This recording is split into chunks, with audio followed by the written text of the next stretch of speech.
This is the Detroit Sports Podcast Network.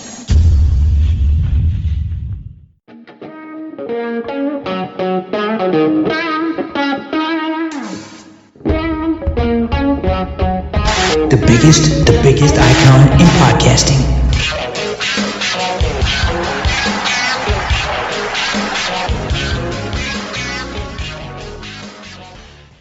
Welcome, everyone, to this week's episode of DocNJock. I'm the Doc, John Macaroon. Joining me, my guy, Adam, the Jock Strozinski. Just as last week was a losing weekend, my goodness, this week, all the teams that you care about in college football and in the NFL won. So that's a good sign, and we'll take a serious look at, it was kind of like, opening weekend where you play a bunch of duds. Michigan State, the Lions. We'll look at a realistic approach of how to view these victories, because you got to look at it correctly. Otherwise, you're going to jump to conclusions and think your team is better than they really are. This week will prove to be a much better test for these teams, in my humble opinion. And then we'll look at the Lions win. Look, they blew out the Bears. That was the mission. They accomplished it, and that was awesome. It was nice to see. They rebounded, and look, everybody, I think the reason why people got so angry after the Packers win is because of the fact that they knew the offense could look something like they did against the Bears. And so clearly that when you can drop 50 on an NFL team, you wonder, okay, then you shouldn't be, going through a first half where you don't score a bunch of touchdowns. So all is well in football land. Let's start with Michigan and Michigan State. Look, you got to be realistic. You got to be humble and honest that you're not going to take a whole heck of a lot from the in-game wins that Michigan had against Central and Youngstown State. But it was good cause to hear that the Wolverines are going to take the offense a little more seriously and be a little bit more aggressive. They're going to let Bryce Underwood be an athlete. And so I think that's the biggest thing that people took away was, okay, if you let the guy cook, there will be some mistakes, but it's at least better to be more aggressive, let the guy pass the ball, than to be so passive and to lose like they did against Oklahoma. Look, you're incorrect here. They're going to let Batman be Batman. If you listen to Bruce Poggi after the game, Batman runs that offense. But here's the thing. Realistically, I don't understand what Michigan was trying to do in their first two games. I feel like the game plan that they had for Central is kind of what this offense needs to be. You have an athlete in Bryce Underwood who is an explosive player. The guy has wheels. He's a physical specimen. Yes, he can throw the ball. I feel like you need to be a 2- and 3-pronged attack with that run game, with those wide receivers, and with him being able to run that read option. You have to allow him to get out there and run. And look, I believe he's going to have to get down a little bit more. There were plays in this game where he was looking to truck linebackers and safeties.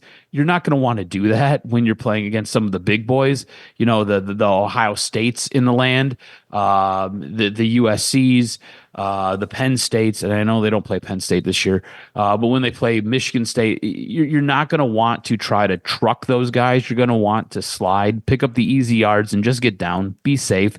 You don't have a backup quarterback. That's part of the issue. That's why I think that they were maybe a little apprehensive about letting him run, is they just don't have a backup. So if he gets hurt, they're in trouble.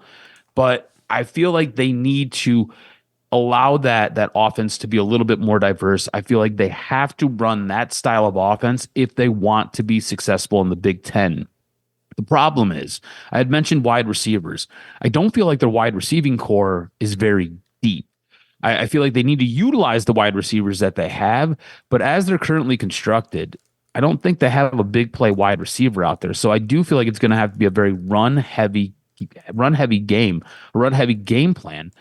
I think next season and the season after that, they're going to have to go out there and they're going to have to find that big play wide receiver, somebody who can take this offense to the next level. I think what you have right now is you have an offense that can be dangerous and can help you be successful in the Big Ten. I just don't know if you're going to win the big games. I don't know if you're going to be able to get into that Ohio State game and be able to win that game. I don't know if you're going to be able to get into a playoff and win that game. I don't know if you're going to be able to get into possibly a national championship conversation and be able to win that game. I do think you have enough offense especially with that ground and pound run game, the athletes that you have in the backfield, I think you can win games in the Big Ten. I just don't know if you're going to be uber successful running the scheme that you're running right now. I think you need to add to the outside, and you need to get some playmakers as far as wide receivers go to really help elevate this offense. I think defensively, I think they're okay. I think they're fine. I think they've got some big play guys on defense, and I think they're going to be good there. Again, I don't necessarily like Wink Martindale's defensive scheme. It's either boom or bust. But all of that being said, I feel like you see some building blocks. Like last year was a huge step back, right? You come off a national championship season. I don't feel like they did enough in the pool. I don't feel like they recruited enough guys. Last year, you've seen that you had no quarterback with no arms. Basically, you had a bobber out there, like no arms, no nothing that can get the ball down the field. Just guys who basically just sat in place if they were in the pocket. If they were running, Alex Orji could maybe do some stuff, but really and truly, you didn't have a dynamic pass game, and you really didn't have a dynamic offense. I think with Bryce Underwood, you've got a much more dynamic offense, but you still need to add to it because you have to get some playmakers out there. So I think this is kind of that rebuild season, that laying the foundation. Next year, you come back and you add to it. You get a couple of playmakers on the outside, and next thing you know, you can do some things that are very, very dangerous. Look, speaking of dangerous, I think MSU can be a dangerous team.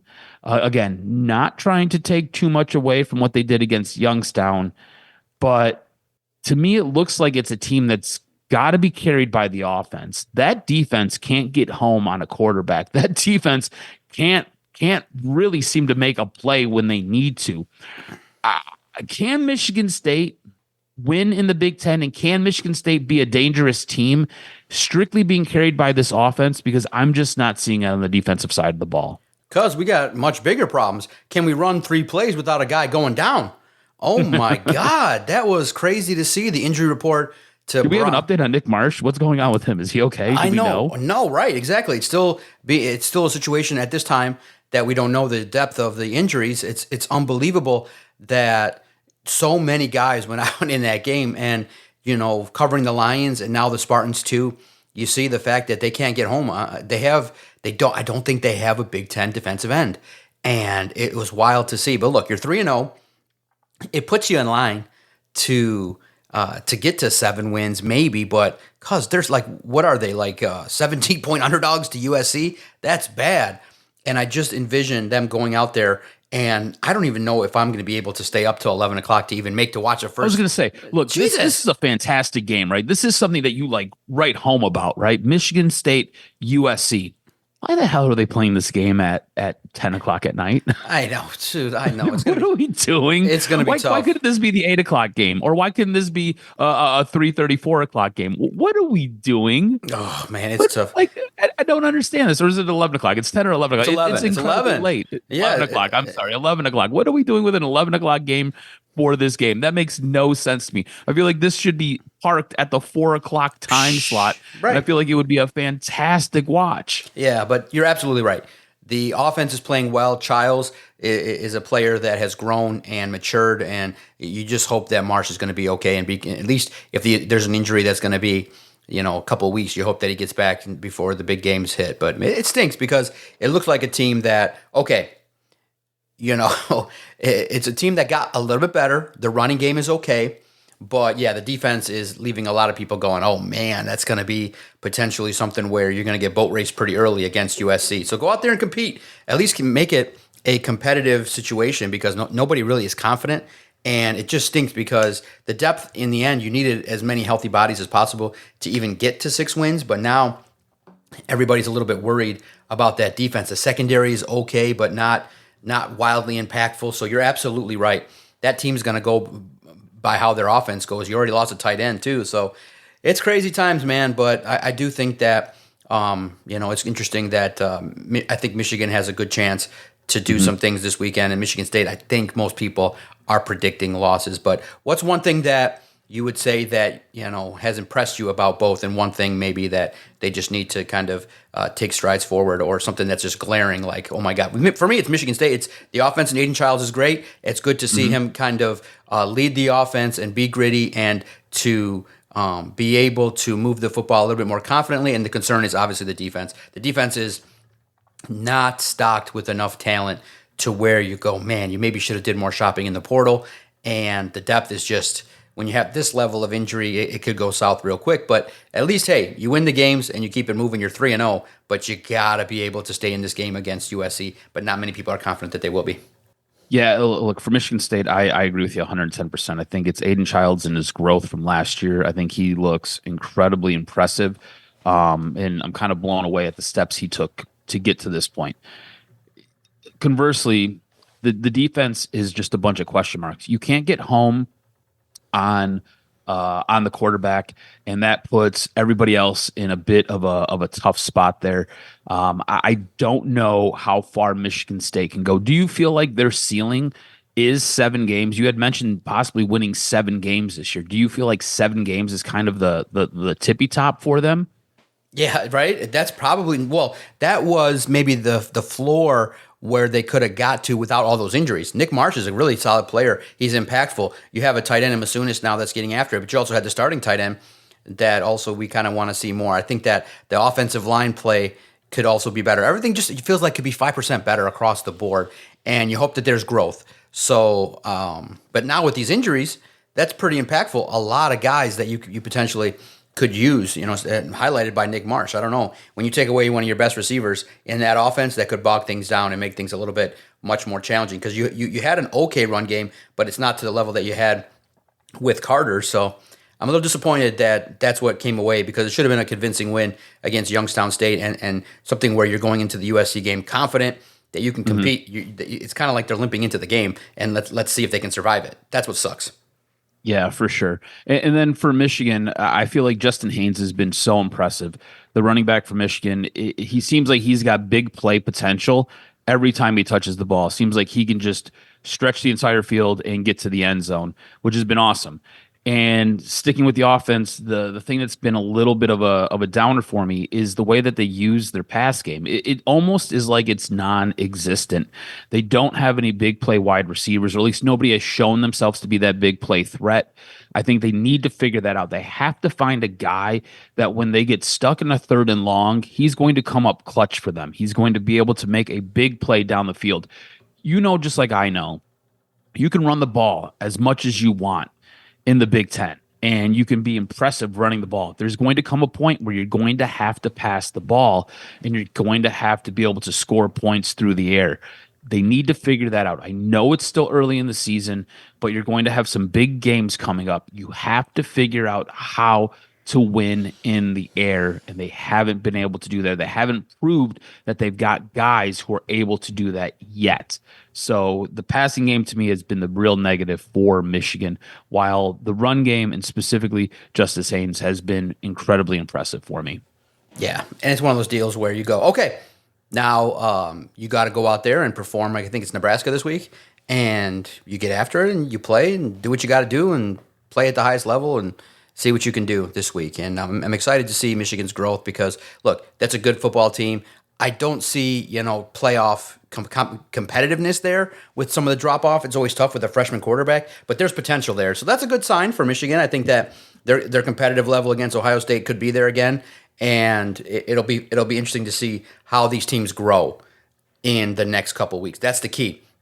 There's talent, but how are they molded? How are they shaped when they face some adversity? How do they play in different avenues on the road and at home? So we'll see. This weekend you'll get a lot more than what you get against Central. That's an embarrassment of a college football program and a university, lack of integrity and everything going on with them. It was just really embarrassing. Just taking a chair to Central, bro. Why would you? I think you could understand why, dude. They get it. You understand what? It's damn, been dude. They have no integrity. They literally just cheat and get in bed, and it was just wrong. You know what's going on. They let Connor Stallions on their sideline to cheat, and it's inappropriate, and there's been no accountability.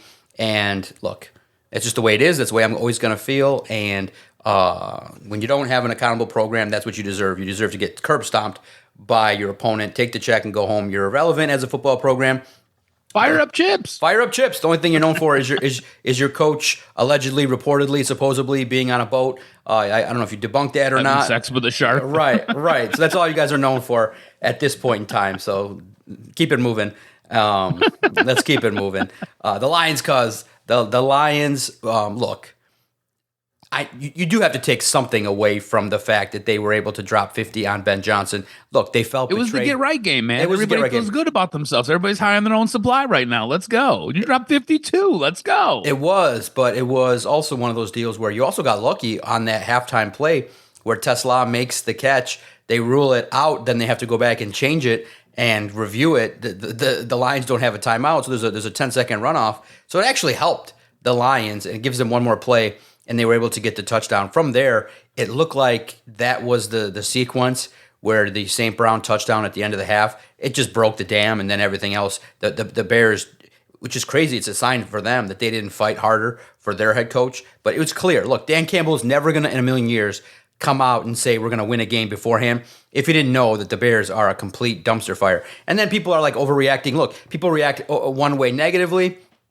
and then they overreact the other way positively. Guys, it's the Bears. Let's be honest. A reporter did an expose that Ryan Poles is basically a media GM. He doesn't run things right. He goes off of wrong things to pick players. He doesn't, utilize all his powers to be able to draft properly. A lot of people are viewing the organization as defunct, and so look. The Bears, you wanted to curb stomp them. That was the thing, and they were favorite, and going into it, 96% of experts picked the Lions. So there was nobody on earth that really felt like the Bears were going to be in it. But the good thing, is that you now let people see what an offense with that talent can look like. That's the takeaway. The reason why people got upset was most people felt like we were going to see that offense that we saw Sunday against the Packers, and you saw some Temu version of it, but there was not enough motion, not enough explosivity, not enough wide receiver depth concept. The route concepts lacked depth and creativity. So what happened was, just because the Lions got mad at it and tried to explain away communication issues, it was just a bad performance all the way around. From the game plan to the execution to the communication to the practice, it's basically like, oh shoot, we recorded a podcast, but we never hit record. That's what happened. And everybody's like, we've done that in the past. Yes, of course. Where you're like, where you're like, oh shoot, we talked for 20 minutes and we never pushed the button, or you hit mute at the wrong time. So it's just one of those deals that happens. But in the end, that's the high standard. And luckily, Dan Campbell acknowledged it week one. He's like, that's the zone we're in, where you lose a game week one and the whole world panics. Yeah, but kind of interesting, that the kind of lines were like, I heard the whole world was panicking. I thought you guys didn't listen to the noise. So they're all in the noise. They used it as motivation. They took it personally, which is good. If you need noise, plus the betrayal that you felt, plus the fact that you wanted to rally for John Morton, that's fine. But don't sit here and get mad at people that are asking you, why did that offense not look like the John Morton, Ben Johnson, Dan Campbell offense? It looked nothing like it. So you got to answer for it, and they did, which is, hey, unveil your offense. And when you do that, when the first play is a crossing route to Amon-Ra, he's open. You get 2 targets, 2 great catches for J-Mo. I had previewed it and said, this game you got to set up the pass first, then get the run. That's what they did. It was just simple. It was just, hey, John Morton, can you get the train back on the tracks here and utilize the skills and stop, kick it out of second gear, my man. I know you're trying to cruise around Rochester in your second gear car, but you got a Ferrari here, and we want to run it in 5th gear all the time. So that's the standard. It never stops. It never stops from me. It never stops from Adam. And it doesn't ever stop from Detroit Sports Podcast. When they win the Super Bowl, it'll be, all right, on to the second one. That's the standard. That's the great standard. What would you take away from the game, and how much credit do you give the Lions for curb stomping the Bears? So I give the Lions offense a lot of credit. Hey, look, this was a game where there was a lot of doubt being cast. And a lot of people were questioning whether or not they were the same old G's, right? If they were able to do what they did last year. And they came out and they basically showed, look, the brain trust is with Dan Campbell. John Morton's going to run the offense the way Dan Campbell wants the offense run, and he's going to add a little bit to it. And he's going to decorate it the way he wants to decorate it. But really and truly, when it comes down to it, this is still Dan Campbell's blueprint. And it was good to see. It was the get right game. Makes you feel better about, as Lions fans, makes you feel better about where this offense is at. We talked about it a lot through the preseason. The offense is starting a little bit slow. The offense looks a little bit sluggish. They came out and they were ripping and roaring.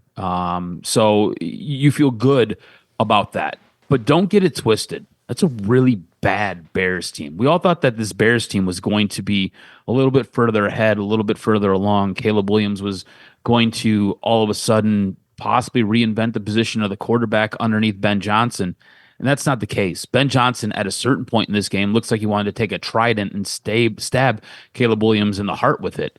So everything is not right with the Bears, and the Bears are not a good team. Then you look across the land over to Minnesota, and Minnesota's not right either. It seems like they've benched JJ. He's got a high ankle sprain, wink, wink, but it really feels like they benched him. Looked like Justin Jefferson was going to stab him in the heart with a trident. I feel like if you look across the NFC North, a division that we thought was going to be the strongest division in all of football, really at this moment in time through 2 weeks, it seems like it's a two-horse race. It seems like Detroit and Green Bay, and it really does feel like Green Bay is maybe the toast of the NFL right now. It feels like Green Bay is the team to catch. Seems like they've kind of passed you in that passing lane.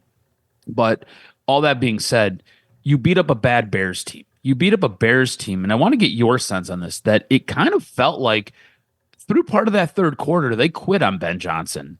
They not saying that they fully checked out, but they weren't going 110%. It seems as though they got a little bit embarrassed and they were kind of shell shocked. They're just kind of like, yeah, it is what it is. We're not there yet. And they just kind of acted in come the third quarter.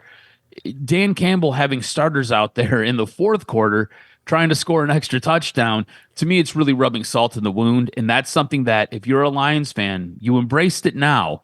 Just remember it, because Ben Johnson, if he can get things on track, and I don't know if he will get things on track in Chicago. You already talked about Ryan Poles as the GM. Not very good. Ben Johnson, I'm not sure if he's necessarily cut out to be a head coach. He possibly is. We'll find out in the future, but I don't know. If I had to put money on it right now, I think he's probably 3 years in and done. And I think he probably goes through 2 quarterbacks, maybe 3 quarterbacks while he's there for those 3 years.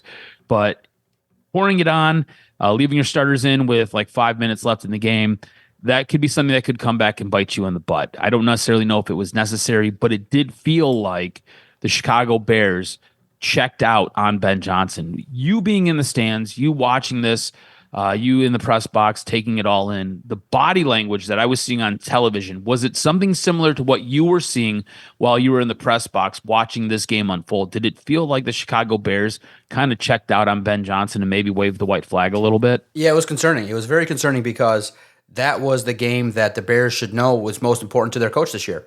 That's it. That's the game. And it was close, though. It was close.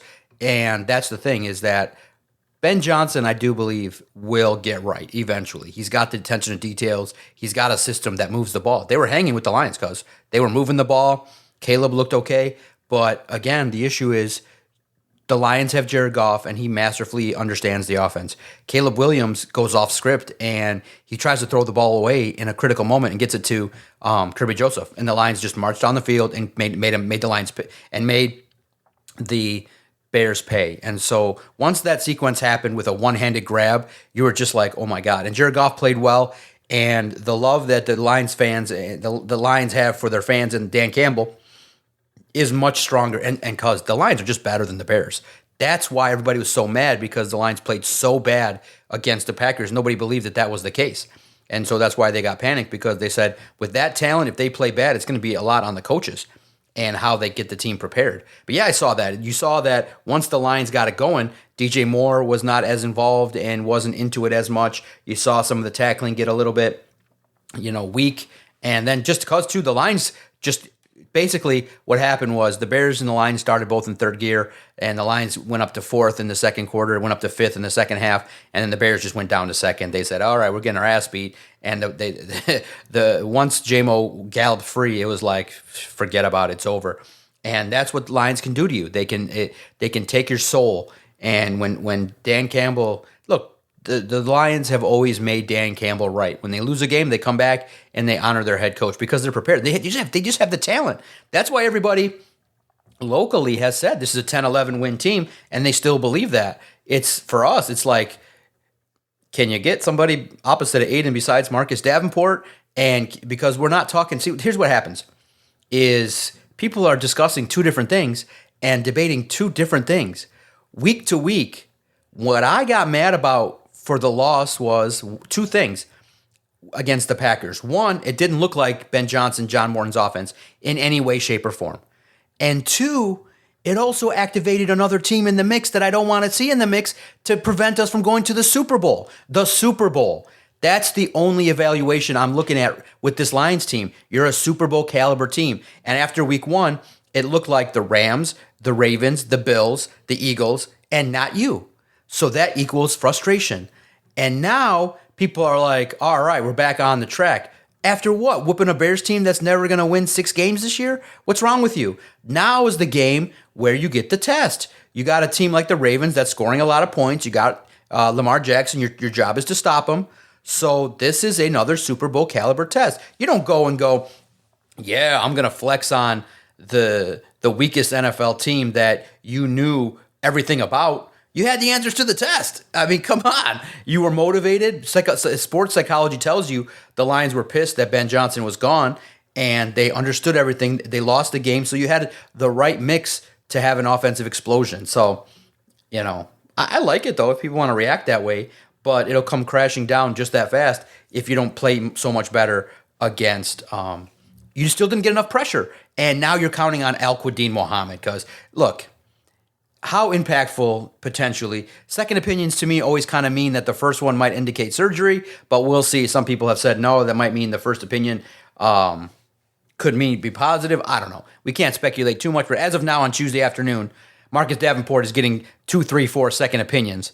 So that always means to me, there's some things going on here, and there's a problem there. There's a problem. So we joked. Yeah. Adam got it right. He said 2, 3 games, and it was like, my goodness, it was one of those wildest things where he leaves the game with an ankle injury. Everyone gets upset. He comes back, thankfully, but then he hurt his shoulder, and that one might be the more severe situation here. So we'll see as the week progresses. But I don't think you have enough with Al-Quadin Muhammad. He's good, but he's a role player.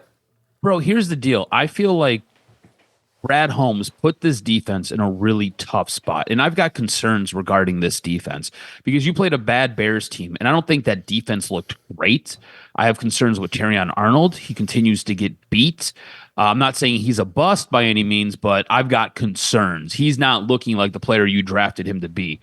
And you go up the chain of command, you go to Brad Holmes, this front office who has said, no, we're good. Everything's good here. We've got enough guys. You let an edge rusher like Zadarius Smith go to the Eagles. He had an impact last week. The Cowboys announced that Jadeveon Clowney's going to sign this week. That's another guy who could help you out and can get to the quarterback.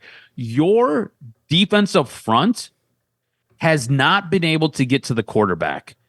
I know that they had 4 sacks in this game, but those were all in garbage time. You go back to that first half when the game was really within an arm's reach for either team.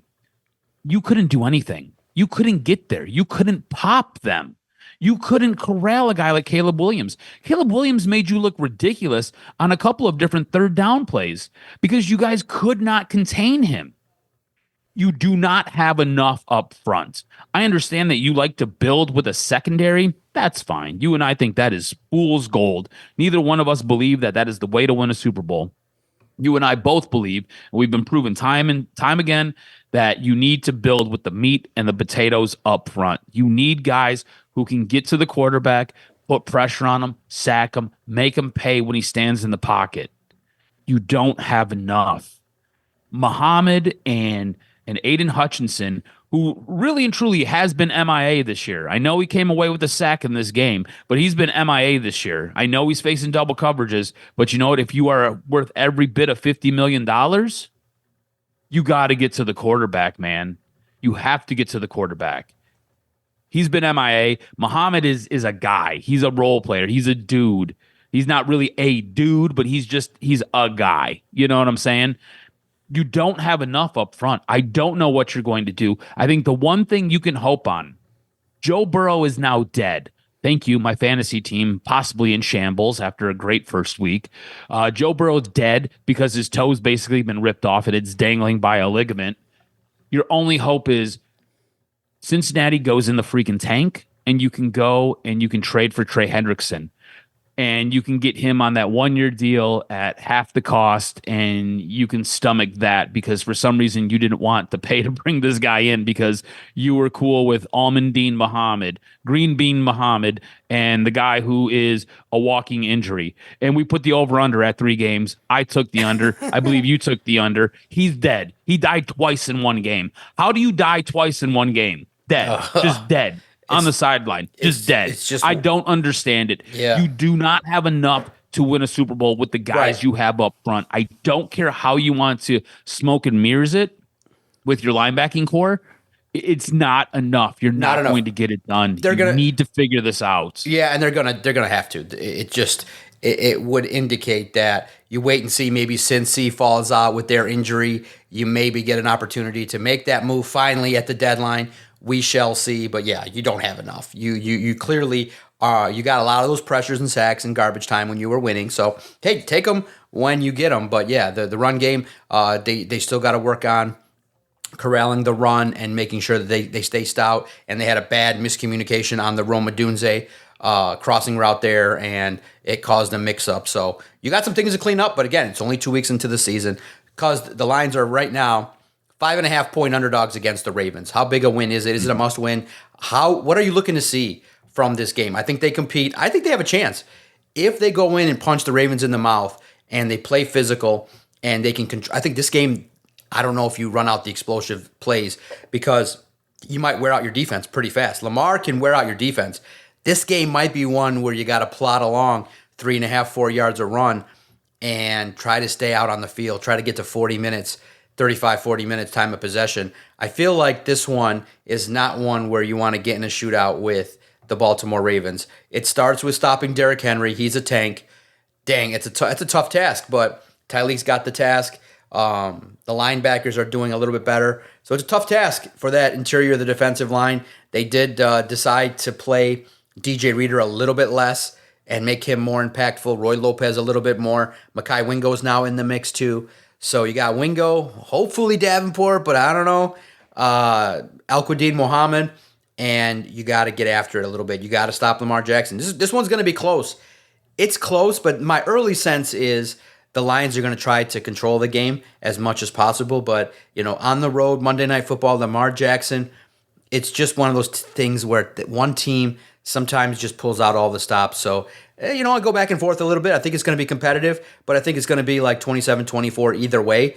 And as we dig, I do like the fact, though, early on, you're hearing that Kyle Van Noy is not going to be there. So that gives you chances in the middle and it helps your running attack. So it's going to be tight, but I think the Lions are going to play very, very well. They may end up on the losing end, but I can see them competing at a very, very high clip, given the fact that they play well in prime time and they know the mission is to stop Lamar. And if you stop Lamar, you stop Derrick.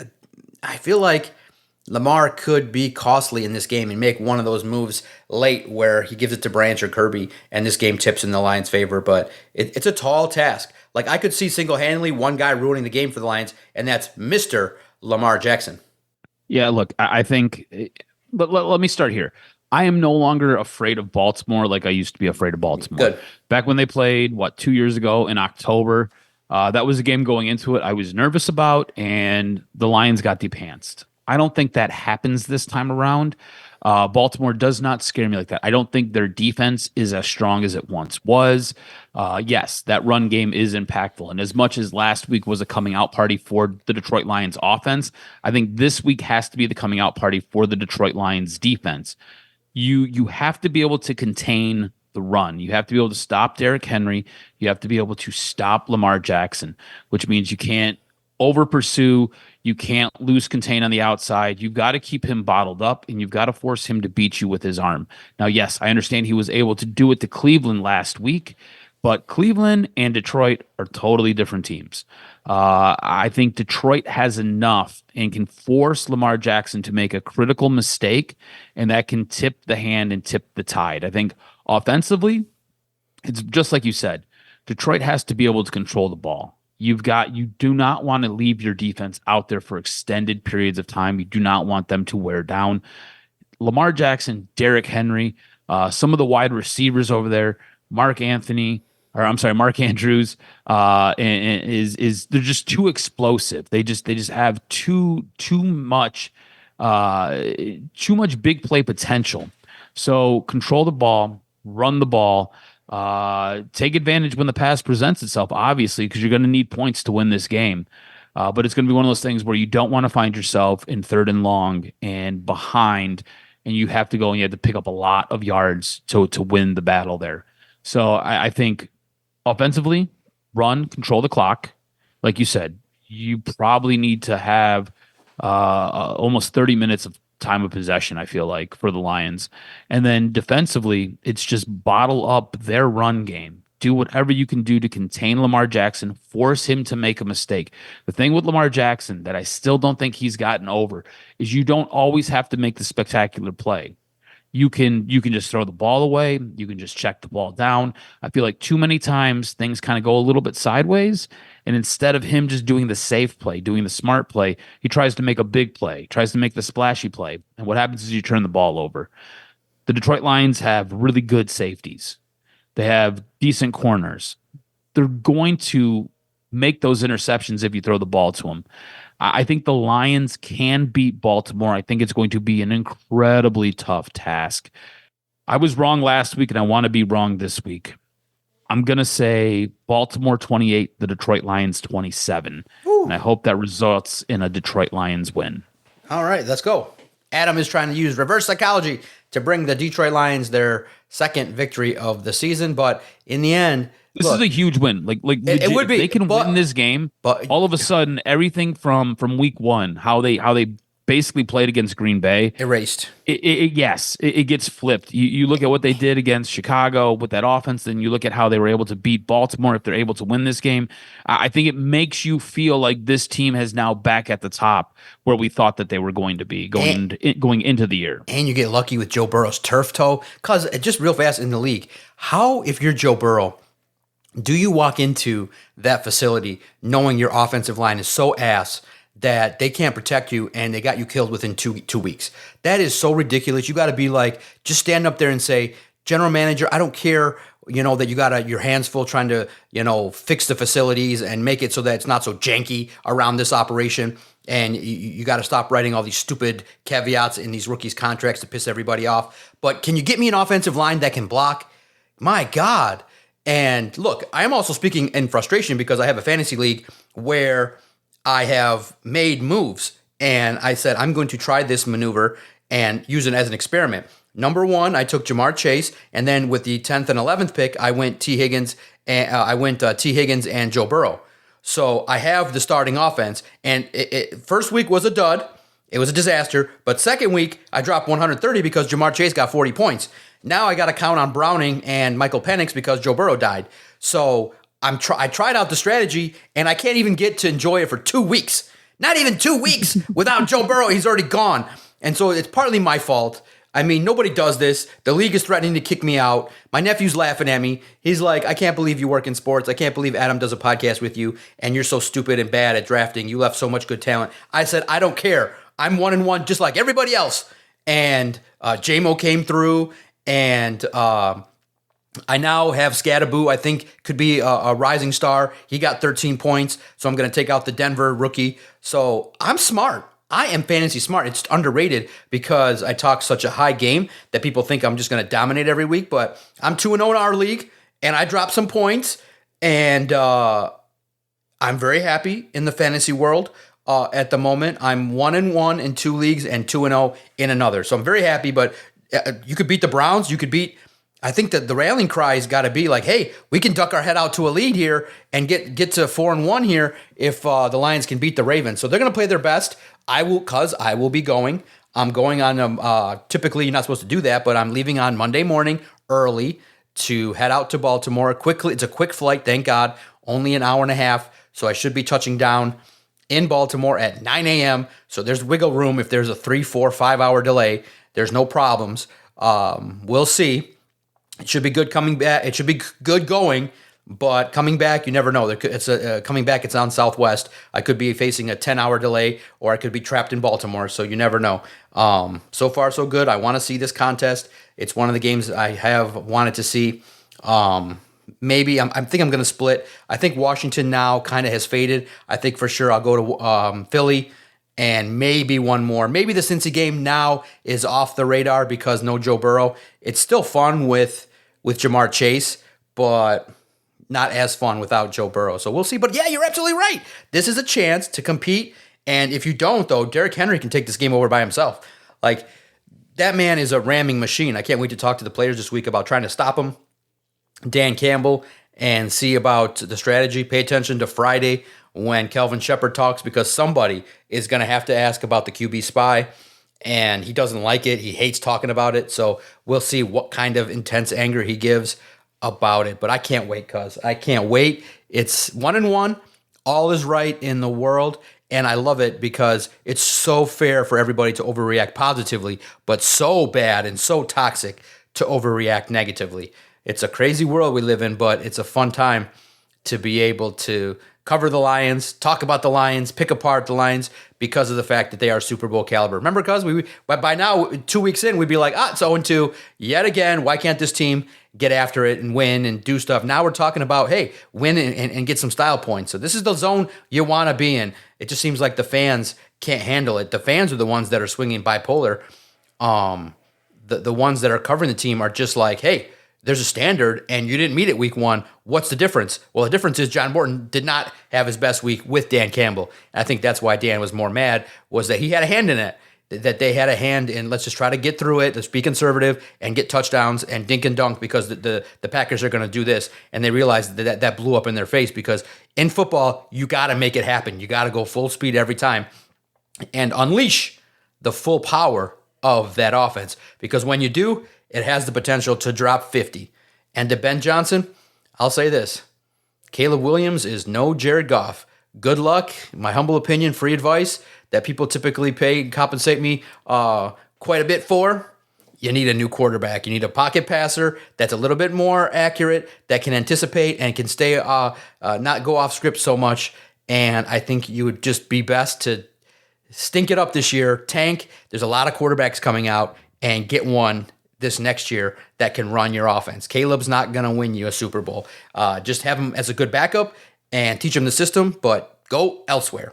Make sure you follow Adam on X at AdamRSCROZ. Follow us at Detroit Podcast. If you agree, if you feel like the warts are still there for the Lions, let us know. If you feel like Michigan State deserves a lot more love, let us know. If you feel like Michigan's on the road to the championship again with that team, if Batman can lead the way, let us know at Detroit Podcast. Thank you guys for enjoying the hilarity, the hijinks, and all the fun stuff that's going on with the Detroit Sports Podcast Network. I can't wait to fire it up. Recap Baltimore. I hear there's great seafood on the pier, so we'll bring you the report.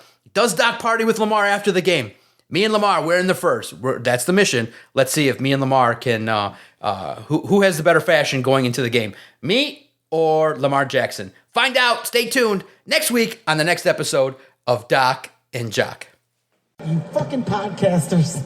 I said don't let them in here.